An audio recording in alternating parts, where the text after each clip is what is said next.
You're listening to Vedge Your Best. There has never been a more important time to be vegan. At Vedge Your Best, I want to help you.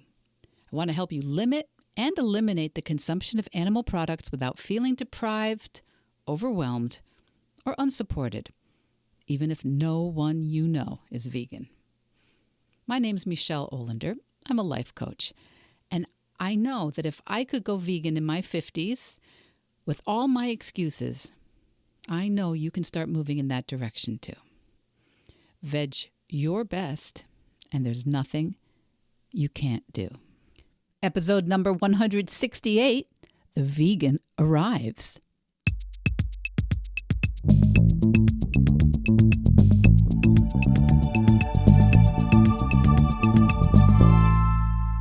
Hello, my Vedge Your Bestie. Hello, my Vedge Your Bestie. Where are you right now? If you're in the U.S., are you in a car?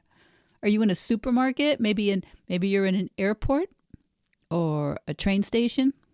I'm pretty sure you're not in Costco because it's impossible to listen to a podcast in Costco. Actually kind of dangerous. All those big carts and aisles of towering boxes and people on a mission making turns without signaling or suddenly stepping backwards. So pretty sure November 21, 2023, pretty sure you're not in Costco if you're listening to this, because this is Thanksgiving week in the U.S., and it's typically a week when Americans hit the road or hit the skies or hit the train stations. We are all on some sort of hamster wheel to get out there and see loved ones and be with family and friends. And the travel numbers are expected to be up over Thanksgiving week 2022, way over last year. AAA estimates something like 55 million people will travel more than 100 miles during this period. And if you don't include Halloween, and I never include Halloween, but if you don't include Halloween, it's usually thought of as the beginning of the holiday season in the U.S. Now, I don't include Halloween just because I'm a Halloween Scrooge. You've probably heard it here before, and I know, I get so much pushback on it. I know you all like it, but honestly, we could have cured cancer 28 years ago with the energy, money, and time that gets spent on Halloween. Yes, I told you, I'm a Halloween Scrooge. $12.2 billion on candy, costumes, and decor just this past October 2023 in the U.S. alone. That's according to USA Today. $12.2 billion US dollars. And I'm willing to guess that at least 12 billion of those dollars were for things about to go in the landfill this month. Okay, rant over, or semi-over, because I'm not immune to buying junk. I am not saying I'm better on this. I just apparently do not have the Halloween gene or whatever it is, because I'm apparently immune to the charms of Halloween. And historically, I haven't been the world's biggest Thanksgiving fan either. But then 2020 happened. I love my family. I love my grandchildren. I wish my parents and grandparents were here to gather with us. And I actually have learned to like that we have this national excuse to count our blessings and take some time to hug each other. And all I have to do is remember Thanksgiving 2020, when my husband and I were on our own and all our kids were keeping themselves apart so our new grandson, among others, would have fewer interactions with potential viruses. All I have to do is remember that, and I appreciate Thanksgiving in a whole new way. So this week I've made some effort to be over on some of the Facebook boards, some of the vegan-oriented boards on Facebook, offering what I can in encouragement and answering questions from my point of view and trying to be helpful. And someone asked, or actually they wrote on the Facebook board. I'm not vegan, but some vegans are coming to Thanksgiving this year. What can I have for them that might make them feel welcome? Can I just say, aw, so sweet. And there were so many people commenting on the post, really lots and lots. And I saw how many comments there were, and I thought, gosh, I'm sure they've got this handled. They don't need me to weigh in on this one. And then just as I was about to go do something productive, I saw some of the comments. Kids, this is why you should stay off social media. I saw some of the comments and I got sucked in. Now, there were some of them that had some, very nice, some pretty elaborate, some delicious sounding recipes. And also a few people saying, this is a vegan thread. And the question is about plant-based. Veganism has nothing to do with food, said a few people, more than a few. So, I know you're driving or vacuuming or getting your steps in or in an airport or looking for parking outside of Costco. So I'm not going to give you chapter and verse real time, all the comments and all the responses. But I thought that what I would do is share my thoughts on this in this week's podcast. And the title of the episode, The Vegan Arrives. The vegan arrives. Maybe that's you. Maybe that's you visiting your in-laws or your cousins. Maybe you're having Thanksgiving with certain people for the very first time. The vegan arrives. Maybe in this case, it's your brother-in-law or your niece or your new neighbor coming to join you at your house. We may not know what the full backstory is of their definition of the word vegan or where they are in their vegan practice. Or maybe you're not fully fluent in your vegan practice. All we know is that there is a gathering where there is expected to be food and someone, maybe even you, has in some way signaled that they're vegan. This is when I want to remind everyone there is no international documentation of what that person or you means by the word vegan. You or someone else may think that when the vegan arrives, that they're using the word incorrectly or that they're not doing the whole vegan thing correctly. Bound to happen. It's bound to happen somewhere. I know people personally with international driver's permits who do not drive correctly. And there are actually laws pertaining to driving. And I know Christians who aren't doing that whole Christian thing all that correctly. And there are commandments and a golden rule for that.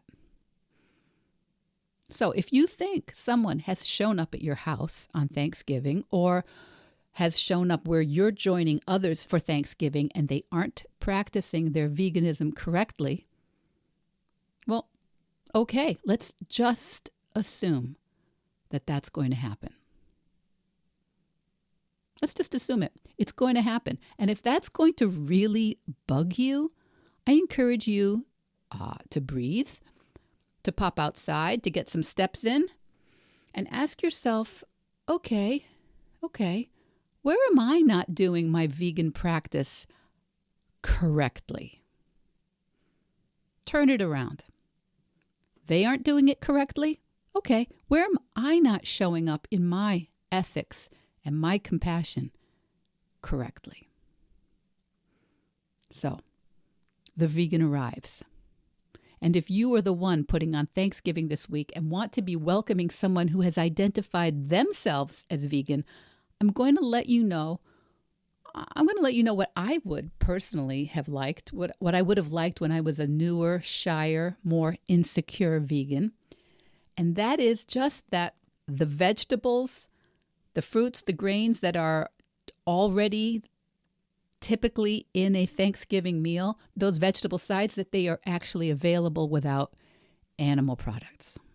Because of course I'm not eating the turkey or sausage dressing or the turkey gravy. I'm not eating that. I'm not eating the bacon wrapped shrimp maybe you've made or the smoked salmon.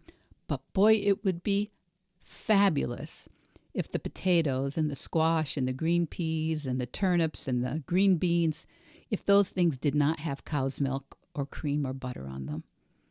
And it would be incredible if the Brussels sprouts did not have bacon or salt pork on them.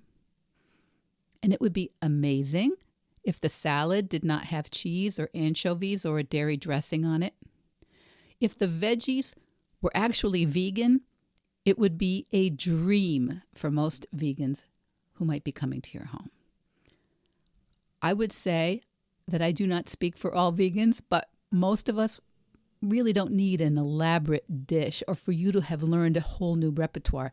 Just letting the veggies be vegan would be so welcoming to most of us. Okay, the vegan arrives. Thanksgiving 2023. You know, my clients know where this expression comes from. They hear me say it quite a bit. And the next issue at Thanksgiving, after the food, is when we run into people who may be pushing in our thoughts. They might be pushing non-vegan foods on us or kind of arguing with our reasons or our consistency. You know that one, right? If it was your child or a cow that had to die, that sort of thing. I mean, this is also, you might find it annoying, but it's also just super, super normal. It is bound to happen at some point. People don't get it. People you love, people who love you, don't always get it. And if you're like most vegans in the world, at one point, not so long ago, you didn't get it. You didn't get it. But somewhere along the way, the vegan arrived. Somewhere along the way, you saw someone who seemed to be making those choices. Somewhere along the way, you read about them, or your doctor mentioned it, or there was a documentary, or a friend or a colleague. You know that saying, the teacher arrives when the student is ready? You know how we can be seeing something for the first time that has been right in front of us? It's so true in so many areas of our lives. It's true here, too. The vegan arrives when the omnivore is ready. The vegan arrives when the pre-vegan is ready. If that's you, if you are the vegan arriving at an omnivore Thanksgiving, this is not a test. This is not a line in the sand. This is just a chance to practice your vegan practice in what might not be ideal circumstances. It's a chance to think that maybe there is someone nearby who needs to see you today or needs to see you at Thanksgiving dinner. Someone who needs to see you, who needs to know that there are changes available for them too, who needs to know that it's not too hard, it's not too late, it's not pointless. The vegan arrives when someone needs to see it's possible. And maybe there is someone who arrives this week who can teach you something you are ready to learn. It's Thanksgiving, okay? Thanksgiving 2023, and someone somewhere is bound to do something wrong, right? Let's not make that something that distracts us from what we came for. It's good practice. It's good practice for the rest of the holiday season. So if you've been circling in the Costco parking lot, I'm done. I'm done. You can park. And I'm wishing you and yours, my Vedge, your bestie, I'm wishing you and yours a very, very happy American Thanksgiving, if that speaks to you. And if you're listening in Canada, where this is all a month late and a loony short, sorry, I missed it. And if you're in Australia or the UK and you've got your own holiday problems on tap, I get you. and I love you. The vegan arrives when the pre-vegan is ready. Okay? I'll see you all next week. Until then, happy Thanksgiving and veg your best. Veg Your Best podcast production, music, and editing by Charlie Weinshank. Thanks, Charlie. Before you go, it would mean so much to me and the Veg Your Best team if you would hit subscribe, leave us a 5-star review, or share with someone you think might be interested. Something about algorithms, it helps bump us up a little in the rankings, and that's the best way to help others find the podcast and for us to find our audience. So, until next week, make it easy and veg your best.